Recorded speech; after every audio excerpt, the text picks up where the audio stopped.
Teachers, कैसी हैं आप? उम्मीद करती हूँ बिल्कुल खैरियत से हैं। आज आपने क्लास में बच्चे को ऐसी कहानी सुनाई जिसमें ज़ से शुरू होने वाले बहुत से अल्फाज हैं। इसके साथ ही तस्वीरें दिखाई, उनके नाम बच्चों ने जाने, आपने बच्चों को गाइड किया, बच्चों की हौसला अफजाई की, ज़ लिखना पढ़ना भी आपने बच्चों को सिखाया है।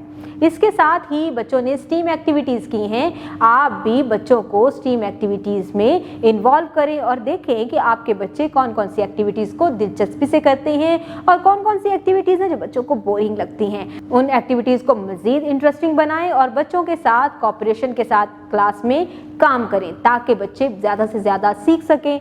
अब आपने एक्टिविटी बुक की तरफ जाना है और वहाँ पर बच्चों को आपने क्लास वर्क करवाना है जिसमें कलरिंग की एक्टिविटीज़ भी हैं और ट्रेसिंग की भी हैं। आपने बच्चों को बताना है कि स्टार्टिंग पॉइंट से स्टार्ट करते हुए नुक्तों को आपस में मिलाते हुए हम एंडिंग पॉइंट पर जाकर अपने हर्फ को मुकम्मल करेंगे।